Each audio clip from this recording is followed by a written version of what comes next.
we're still doing the eye around.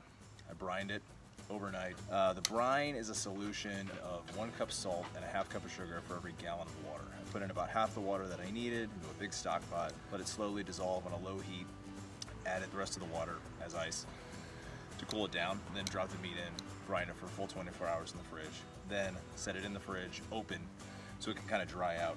The drying will kind of it'll pull moisture out of the first layer, so you'll get like a better sear. People always want to buy like fresh looking meat that's very wet looking, when in fact, like if you have a really dry piece of meat, especially a steak, it's just gonna have a lot more flavor. This is a muscle, just like our muscles, it's mostly water. The more water you pull out of it, the more like dense the meat is and the more flavorful it's gonna be.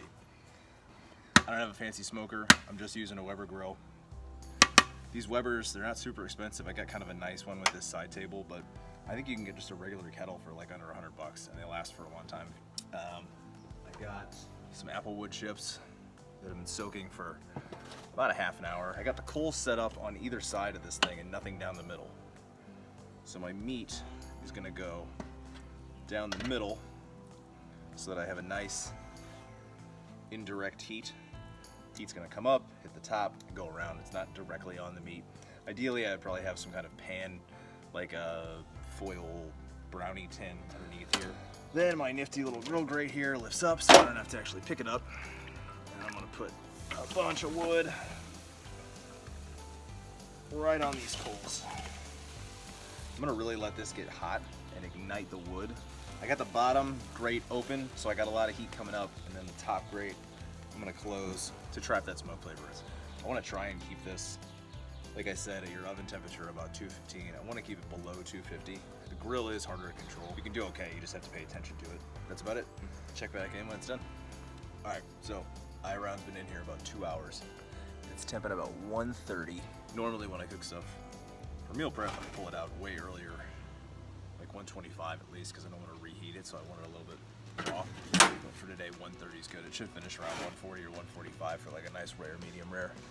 Get you a good look at that. It's really nice. I'm gonna let this rest like at least 20 minutes, and then just slice it as thinly as you can across the grain, just straight down. That'll be amazing. So we got the eye around done. It's all smoked, brined. I'm gonna show you how to cut it real quick. This is obviously 1/2 of our piece. I'm gonna cut it in half again on like a vertical bias here.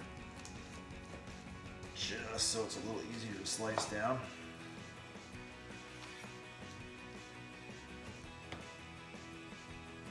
And like I said, the important thing is to just cut this across the grain.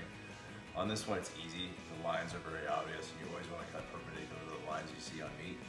So I'm just gonna put this right up against my knuckles here.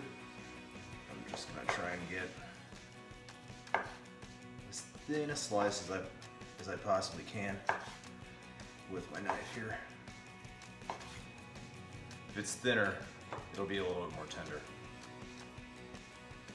And that's it. Done.